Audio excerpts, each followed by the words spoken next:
자, 아까 여기 부분을 설명을 안 해서 다시 한번 설명을 하고 넘어가겠습니다. 자, 결정장 이론이고요. 리간드 설명을 아까 제대로 안 하고 넘어갔더라고요. 이거 만들어 놓고서 교과서만 보고 넘어갔더라고요. 배위 결합하고 있는 화합물의 중심금속 이온 주위에 결합하고 있는 분자나 이온을 의미하고 착 이온 안에 존재해요. 그래서 이 괄호 안에 어떤 금속과 여기 사이에 들어가 있겠죠. 그리고 얘는 뭐 이런 전하를 가지고 있을 거고요. 착화한 물에서 중심 금속 원자의 전자쌍을 제공하면서 배위결합을 형성하는 원자 또는 원자 단위라고 합니다. 그래서 뭐 간단한 아까 책에 나와 있던 것처럼 뭐 H2O나 그다음에 또 뭐 CN 마이너스나 이런 건 되게 많이 봤을 거예요. 그리고 얘는 중성 리간드고 이렇게 뭐 F 마이너스 풀, 염, 브, 이런 애들, 요런 애들은 이제 전하를 가지고 있는 리간드가 되겠죠. 근데 이런 중성 리간드 이런 건 우리가 많이 봤을 텐데 이런 기호는 많이 본 적이 없을 거예요. 자, 피리딘, PY라고 이야기를 합니다. 그리고 에틸렌 다이아민, 에틸렌 다이아민이라는 뜻으로 EN이라고 하고, 이런 식으로 우리가 약자를 써서 두 자리 리간드 이렇게 표현을 해주고요. 다이에틸 트리아민, 다이엔 이렇게 표시를 하고요. 그 다음에 EDTA.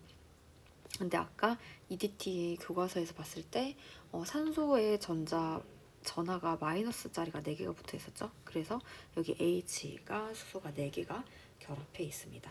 에틸렌 다이아민 테트라아세트산 이렇게 읽습니다. 이런 애들이 여러 자리 리간드를 만들어내는 리간드라는 거. 자, 대표적인 여러 자리 리간드 여기 있죠? 그러니까 아까 교과서에서는 여기가 다 그냥 이렇게 전하를 띤 형태로 이렇게 있었는데 얘가 수소랑 결합하면은 여기가 카복실산의 형태죠.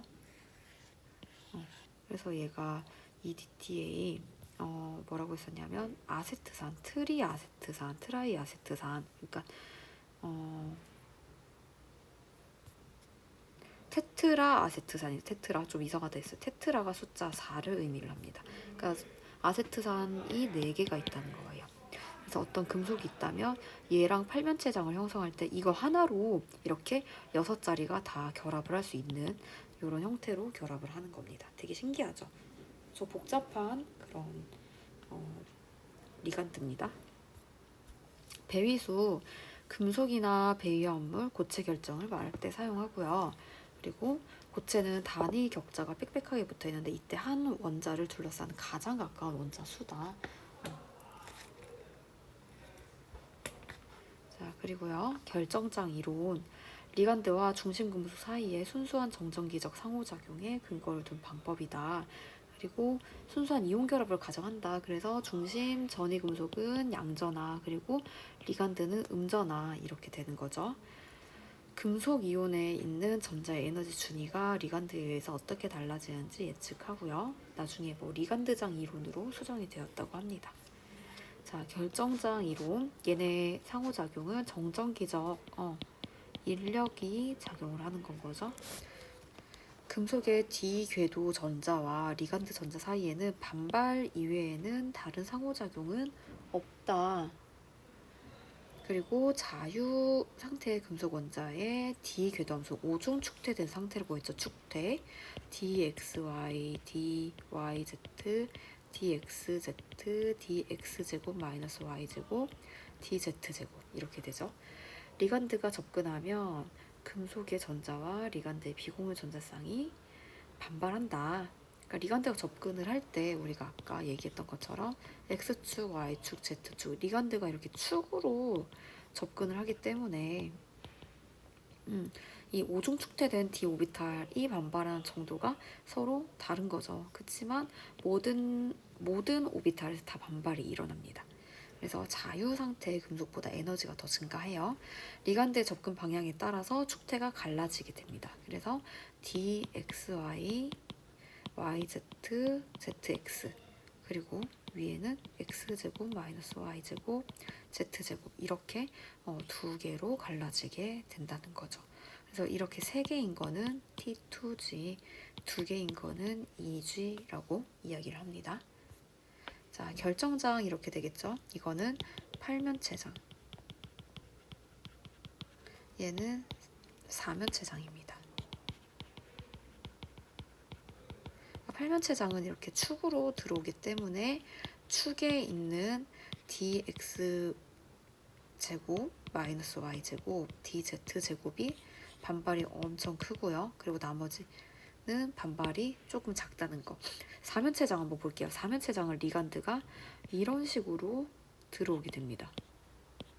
그러니까 축 사이에 있는 dxy, dyz, dxz 얘네가 굉장히 반발이 심해지는 거죠. 그래서 아까 이 8면체장에서는 이런 식으로 배치가 됐었고요. 4면체장에서는 이렇게 에너지 갈라짐이 나타났었습니다. 자, D 궤도와 리간드의 상호작용. D는 보통 이렇게 쓰죠. 자, 약한 반발하는 거 볼게요.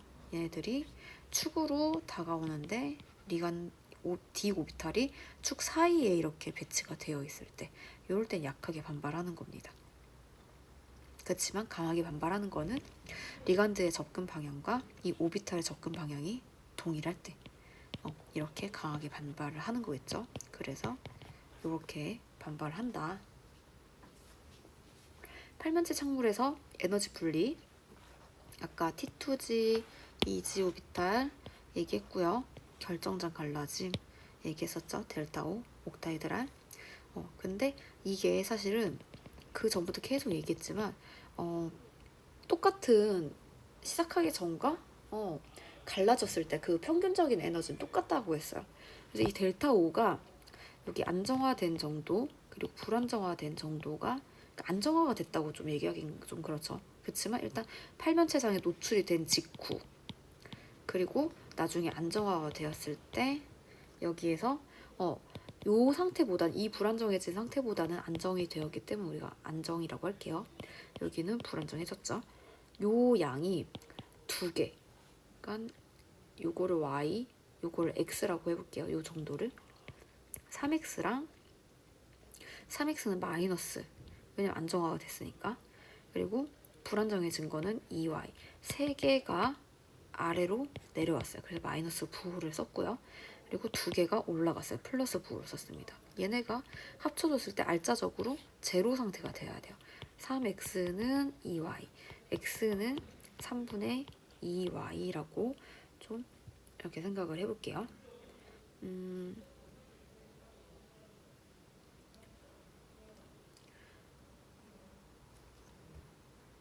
자, 그러면 이 양이 3분의 2y가 되는 거죠.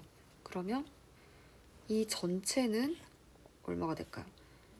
3분의 2y 더하기 3분의 3y라고 해주면 3분의 5y가 되겠네요.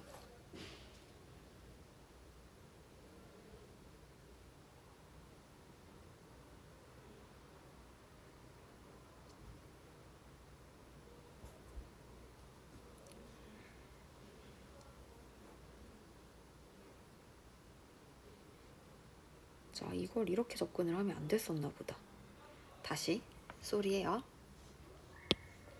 다시 한번 할게요. 아까 잠깐 얘기하기 전에 이렇게 얘기를 했었죠.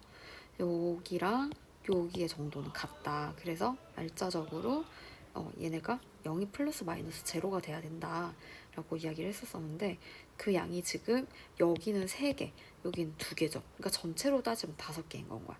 근데 5개 중에 얘가 올라간 것만큼 내려왔었어야 했고 얘가 내려간 것만큼 올라와야지 이 양이 딱 동등하게 맞아 떨어질 수가 있어요. 그래서 5개 중에 2개만큼이 안정화가 된 거고 여기는 5개 중에 3개만큼이 불안정화가 된 거죠.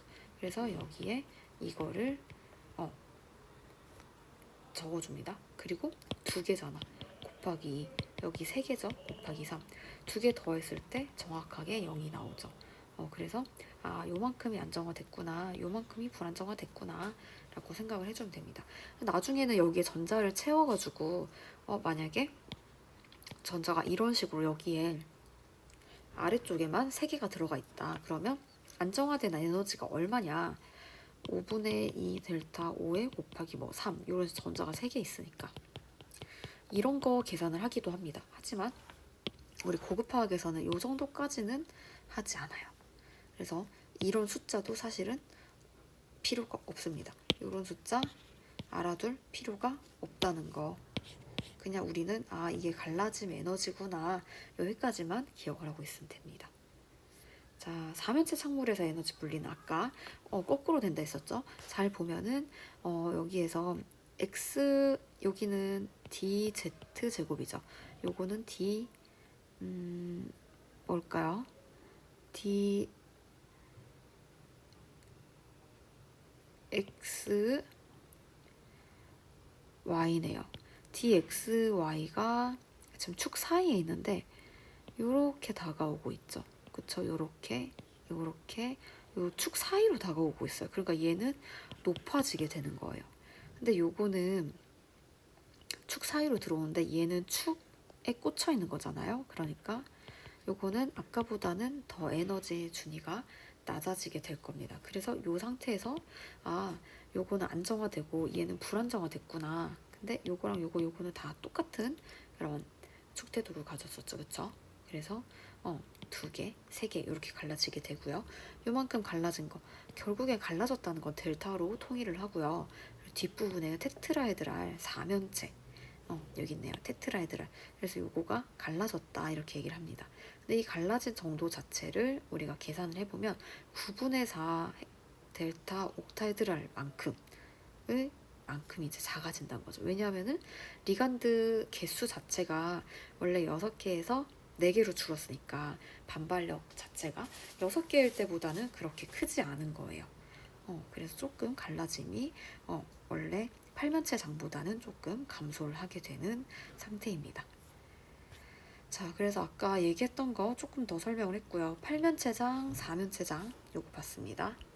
자, 그러면 다시 요거 우리 아까 보다 말았죠? 이제 교과서로 다시 가볼게요. 교과서 어디로 가냐면 자, 이제 44쪽에 그림 1-38 밑에 부분이에요.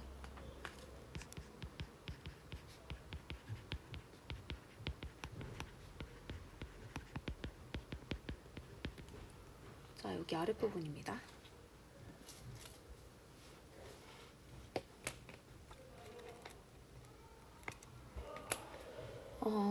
한번 교과서 볼게요. 44쪽에 읽어볼게요.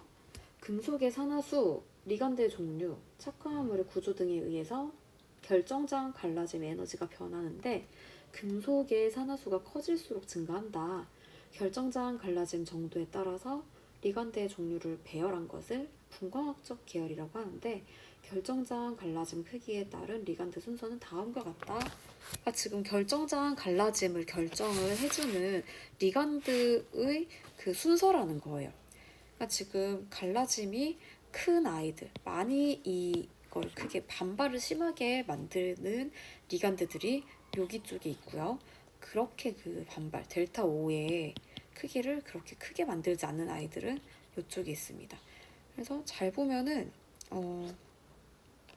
제일 약한 게 누구냐면 이 할로젠족들이 가장 약해요. 할로젠이 가장 약하고요. 그 다음에는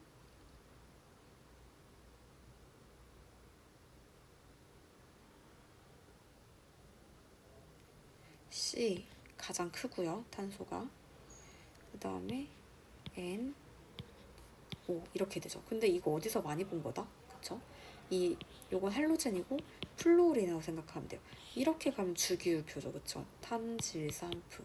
그러니까 지금 탄소가 있는 CN, CO, 그 다음에 NO 뭐 이런 거 거의 엄청 커요. 그리고 요거 N, 요것도 N 이렇게 생겼던 거죠. 그쵸? 요것도 N, 요것도 N이고요. O.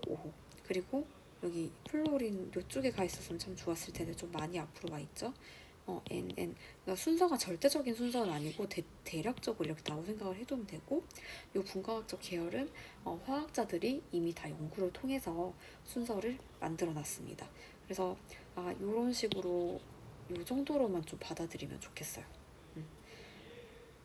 그래서 여기가 이제 분광학적 계열에서 앞부분에 있는 아이들 결정장 갈라짐을 크게 만드는 아이들이겠죠. 그러면 이 갈라짐이 3개, 2개, 이건 작은 애, 크게 만드는 리간드들, 이렇게 커지게 되는 거예요. 그럼 얘네들에 따라서 나타나는 그 전자배치의 양상도 또 달라지게 되거든요. 그래서 이 분광학적 계열이 참 중요한 거라는 거죠. 다시 한번 교과서를 읽어볼게요. 그 밑에 나오는 거. 전이금속 차기운에서 결정장 갈라짐이 크면 강한 장이라고 하고 작으면 약한 장이라고 한다. 팔면체 척화물에서 4번째 전자가 채워질 때, 자, 여기 한번 볼게요. 요거 좀 지우고 해야겠다. 자, 팔면체 척화물에서 일단 전자 한번 채워볼게요. D1, 요거죠. 아래쪽부터 우리 훈트의 규칙, 그 다음에 또 뭐 싸움 원리, 그 다음에 또 뭐 있죠? 파울리 베타 원리 그대로 적용해주면 돼요. 아래에서부터 전자 채워줍니다. 하나일 때, 2개일 때, 3개일 때, 그 다음 4개일 때는 여기서부터 이제 문제가 되죠. 이렇게 전자를 채워도 되고요. 우리가 원래 알던 대로 전자를 짝을 지어주는 이런 방법도 있어요. 이게 틀렸다는 게 아니고 상황에 따라서 우리가 다르게 판단을 해줘야 돼요. 자, 첫 번째 델타 O와 이거 짝지음이에요. 짝지음. 갈라짐과 전자가 짝지는 거. 우리 커플이라고 얘기도 하지만 페어라는 한 쌍, 한 짝 이런 뜻 있죠. 전자가 짝짓는 에너지. 요거 2개를 비교를 하는 거예요. 만약에 갈라짐이 짝짓는데 필요한 에너지보다 더 크다. 그러면 이게 워낙에 많이 이게 벌어져 있다는 얘기예요. 엄청 많이. 그러니까 이만큼 벌어져 있는 거에 비해서 갈라짐이 너무 크다라는 거죠. 그러니까 원래라면 훈트 규칙처럼 홀전자 수가 최대로 되는 게 안정하지만 그치만 너무 갈라짐이 크기 때문에 여기까지 하나, 둘, 3개 여기까지 가는데 에너지가 너무 많이 든다는 거예요. 왜냐면 갈라짐이 너무 크니까. 얘네들 분광학적 계열의 앞쪽에 있는 아이들은 너무 갈라짐이 크게 만들기 때문에 에너지적으로 여기까지 전자를 띄어보내는데 너무 많이 드니까 어쩔 수 없이 원래 훈트 규칙엔 어긋나지만 에너지적으로 그게 더 이득이 되기 때문에 이때는 4개가 이렇게 어쩔 수 없이 짝을 짓게 되는 이런 케이스가 만들어집니다. 그러니까 이거는 강한 장에서 이 방법을 선택을 하게 됩니다. 그래서 이때는 아래쪽에 전자가 채워지겠죠. 그래서 이거 뭐라 부르냐면 아래쪽에 채워진다라고 해서 우리 낮을 저죠. 저스핀이라고 해요. 저스핀. 자, 2번째 갈라짐보다 짝지는데 에너지가 더 크다. 이거는 뭐냐면 갈라진 것보다 짝짓는 데에서 얻는 그 에너지 손실이 더 크다라는 거야. 짝짓는 거는 한 오비탈에 전자가 2개가 들어가는 거예요.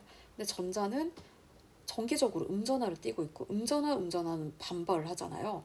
불안정해진다는 거지. 그러니까 불안정해지는 에너지가 엄청 크다는 거야. 굳이 짝을 지을 필요가 있냐는 거죠. 그래서 짝짓지 않는 방법, 갈라지고 난 다음에 그 오비탈을 선택을 한다는 거예요. 그래서 만약에 요런 걸 선택을 한다. 그럼 짝짓는 건 여기 아랫부분에 짝짓는 거잖아. 짝짓지 않는 건 위로 올라가야 되겠죠. 그래서 얘는 고스핀 배치라 전자 배치라고 얘기를 하고요. 이럴 때는 우리가 여기가 약한 장이라고 얘기를 해요.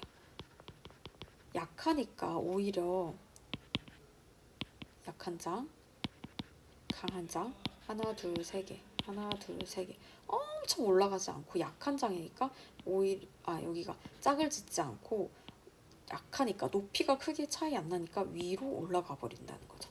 약한 장에서는 그래서 고스핀의 전자 배치가 되고 강한 장에서는 저스핀의 전자 배치가 된다는 거죠. 얘가 강한 장이야.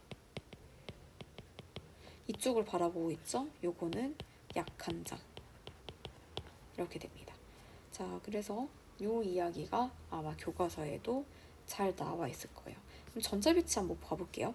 자, D1부터 2, 3, 4, 5, 6, 7, 8, 9, 10까지 있어요. 자, 첫 번째 거 전자 하나 채웠죠. 두 번째 거도 2개 채웠어요. 세 번째 거 여기 아래에 3개 채웠는데 네 번째 거부터는 이게 값이 2개가 다른 경우의 수가 나온다는 거죠. 자, 요거 위에 게 어떤 경우의 수냐? 지금 고스핀의 전자비치를 따랐어요. 그러니까 얘가 높게까지 올라가는데 크게 에너지적으로 손해를 안 본다는 거예요. 오히려 짝짓는 거를 피하고 있죠. 그러니까 델타 O가 P보다 작다는 거야. 그럼 얘는 뭐냐면 약한 장이 되겠죠.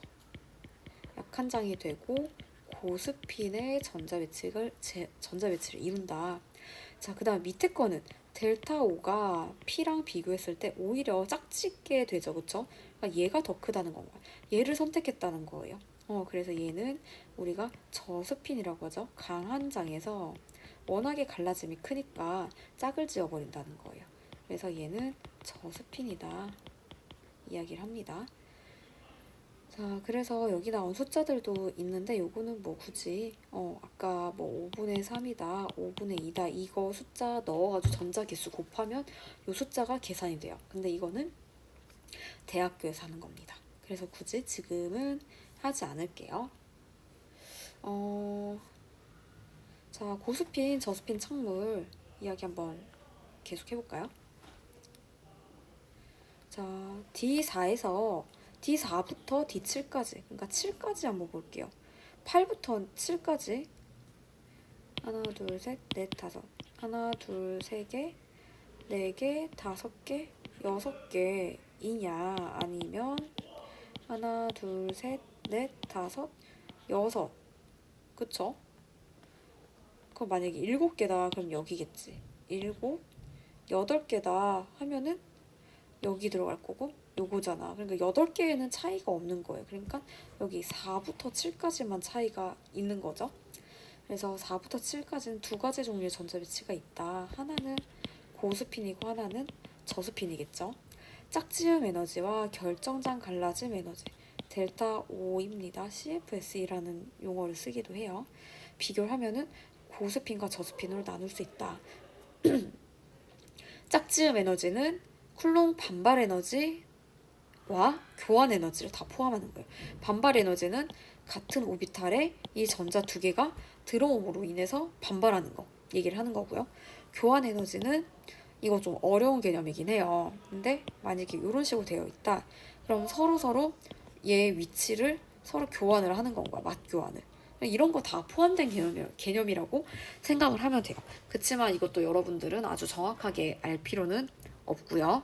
그냥 짝짓는 데 드는 에너지구나 라고 생각을 해주면 됩니다. 그래서 아까 얘기한 거 있죠? 자, 이게 짝짓는 데 드는 에너지가 더 크다. 오히려 짝을 짓지 않는 방법을 선택을 하는 거예요. 그러니까 높은 에너지 순위까지 올라가겠죠. 근데 이번에는 짝짓는 에너지가 더 작아요. 그러면 짝을 지어버리겠죠. 그러면 어떻게 돼요? 아래쪽에만 전자가 배치가 되어 있겠죠. 그래서 고스핀, 저스핀 이런 식으로 구분을 하면 되고요. 굉장히 좀 혼종이에요. 이건 한자, 이건 또 영어. 굉장히 단어가 구려요. 그 다음에 이 결정장 갈라짐은 분광화학적 계열, 아까 그 순서 있죠? 이렇게 쭉쭉쭉쭉 금속 이온의 산화 상태 그리고 리간드 수와 기하 구조로 결정이 된다 라고 합니다. 자, 그리고 아까 계산하는 거 이건 대학교 가서 한다고 했는데 살짝 맛만 보여주면 우리 여기 위에 올라온 거는 5분의 3 델타 5 아래쪽은 5분의 2 델타 5였죠. 근데 5분의 마이너스 5분의 2에 3개가 있어요. 5분의 3에 2개가 있어요. 그래서 0이야. 이게 골고루 다 채워주면 0입니다. 근데 여기는 아래쪽만 채워져 있죠. 그래서 마이너스 5분의 2에 1, 2, 3, 4, 5개를 곱해주면 이런 그 결정장 갈라짐 에너지를 갖게 됩니다. 재밌죠? 자, 이거는 마지막이니까 여기까지 할게요. 전이금속의 자기적 특성, 상자기성이 있고 반자기성이 있어요. 우리 지난번에 그 앞에서 분자 오비탈 이론할 때도 수업을 했었는데 상자기성은 극 사이에 넣었을 때 자기장에 끌려가지고 무게가 증가하는 거, 그리고 홀전자가 있을 때 상자기성, 홀전자가 없고 다 짝지었을 때 반자기성인데 요거는 자기장이 반발해서 무게가 감소하는 거죠. 그래서 이런 특징도 있는데 이거가 다 결정장 이론에서 또 설명이 됩니다. 자, 교과서 한번 볼게요. 교과서의 44쪽 아래쪽 볼게요. 전이금속 차기온에서 결정장 갈라짐이 크면 강한 장, 작으면 약한 장. 팔면체 착화한 물에서 네 번째 전자가 채워질 때 이미 하나가 채워진 T2G 오비탈에 들어가 다른 전자와 짝을 이루든지 높은 에너지 준위 EG 오비탈에 들어가서 네 번째 전자행 EG 오비탈에 들어가는 이런 두 가지 경로가 있대요. 근데 에너지가 더 안정한 상태의 전자배치를 가지려고 하는데 강한 장에서는 워낙에 많이 갈라져 있으니까 짝짓는 걸 선택을 하고요. 약한 장에서는 워낙에 이제 적게 갈라져 있으니까 짝짓는 걸 선택하지 않고 따로따로 홀전자를 만드는 걸 선택을 하겠죠. 그래서 강한 장에서 네 번째 전자가 T2G로 들어가고 쌍을 이루게 돼서 반발력은 증가하지만 갈라짐의 크기가 커서 전자 간 반발력은 적다. 따라서 T2G 오비탈에 들어가게 되어 저스핀 상태가 안정해지고 이를 저스핀 착물이라고 한다. 약한 장에서는 네 번째 전자가 갈라짐 크기가 작기 때문에 짝을 이루는 전자 간의 반발력이 더 크다. 따라서 짝을 이루기보다는 T2G 오비탈에 들어가서 쌍을 이루지 않는 전자가 많을수록 안정하대요. 이를 고스핀 착물이라고 한대요. 자, 그럼 이제 마지막 종합적인 내용입니다. 예를 들면 이런 착화화물이 있어요. COCN6 3-네요. 이거 한번 전이금속에 우리 그 갈라짐 요거에 영향을 주는 게 금속의 산화수도 영향을 주기 때문에 금속의 산화수를 항상 먼저 체크를 해줍니다. CN6 3-가 있어요. 근데 이 CN은 CN- 리간드예요. 이게 6개가 있어. 그러면 마이너스 6이죠. 근데 마이너스 3이 되려면 CO가 뭐가 돼야 된다? 3+가 돼야 되는 거예요. 스티브 크망 빼고 얘는 27번이네요. 그러면 3D에 4S에 2개, 3D에 5개가 있었을 거야. 근데 4S에 먼저 여기 전자가 2개 빠지고 여기서 하나 빠져서 결국 3D에 4인 그런 전이금속이 될 거예요. 자, 그런데 전자를 일단 3개를 채우는데 마지막 하나를 어떻게 채울 것이냐. 근데 우리 CN 요 리간드는 우리가 플로린, 산소, 질소, 탄소와 결합한 리간드가 진짜 셌었죠. 그러니까 센 건 거야. 그러니까 여기 갈라짐이 너무 큰 거죠. 그러니까 결국 여기 위에까지 올라가지 못하고 아래쪽에 전자가 배치가 되는 저스핀이네요. 저스핀 착물을 만들어내고 만약에 CO 문제에 뭐가 나오냐면 F6 3-, 요거 마이너스 1가짜리가 6개가 있는 거죠. 더하기 얼마가 되면 마이너스 3이 되냐면 얘도 3+인 건 거야. 그러니까 3D에 4죠. 자, 근데 얘는 지금 약한 장이에요. 약한 장. 그러니까 갈라짐이 크지 않고 적당한 거죠. 그래서 전자를 채워주면 얘가 올라가는 게 더 낫다는 거예요. 짝짓는 거 자체는 원래 뭐랄까 정말 특이한 케이스 아니면 짝을 짓지 않고 먼저 홀전자를 만들어 놓고 그다음 짝을 짓는데 여기에서도 갈라짐이 크지 않으니까 홀전자를 만들어내는 거죠. 자, 그래서 여기에서 고스핀 전자 배치가 되는 거죠. 이 얘기예요. 그래서 44쪽에 다시 마지막 단락 볼게요. 예를 들면 요 착 이온에서는 요 착이온보다 결정장 갈라짐이 크다. 왜냐면 리간드 자체가 굉장히 그 갈라짐을 크게 만든 리간드죠. 그래서 CO3+는 D6의 전자 배치를 가지는데 이 전자 배치는 내가 뭐 잘못했나? CO3+ 맞죠? 자, 27번 맞고요. 아, 여기까지가 들어가면은 20개구나. 여기가 7이 돼야 돼요. 그래서 6이죠. 6. 전자가 6개가 있었었네요. 그래서 요렇게 6개. 여기도 6개를 채우려면 이렇게가 되고 여기서는 이렇게가 되겠네요. 6+. 그래서 아무튼 이런 식으로 되고 전자 배치가 얘가 밑에 아랫부분에 T2G 오비탈에 다 채워졌기 때문에 이 저스핀에서는 T2G 6 이렇게 써주면 되고요. 그치만 얘는 일단 저스핀이고, 근데 만약에 CuF6에서는 얘는 배치가 어떻게 되냐면 T2G에는 전자가 4개가 있고 2G에는 2개가 있다. 그래서 요거는 고스핀 화합물이 되고요. 그리고 홀전자가 있어요. 그럼 홀전자가 있으면 상자기성이 되겠죠. 근데 그 이야기가 45초까지 나와 있습니다. 자, 그래서 뭐 문제를 잘 보면 만약에 이 리간드를 요거로 바꿨을 때 나타나는 현상을 한번 예상을 해봐라 라는 이야기를 해요. 그러면 지금 전자가 만약에 전이할 때 여기는 갈라짐이 굉장히 크고 여기는 갈라짐이 작았잖아요. 그러니까 색깔을 보색을 나타낼 때 이 에너지 크기가 크면은 단파장을 흡수하죠. 그러니까 단파장을 흡수한 그 색깔이 방출될 텐데 여기는 결정장 갈라짐 에너지가 작으니까 장파장을 흡수를 하게 돼요. 그러니까 그거에 맞는 보색을 방출하겠죠. 보색을 우리가 볼 수 있게 되는 건 거잖아. 그러니까 색깔의 변화가 나타난다는 거. 그거 좀 기억해두면 좋겠고요. 그리고 아까 보색 이야기가 나와서 그런데 요거 좀 기억합시다.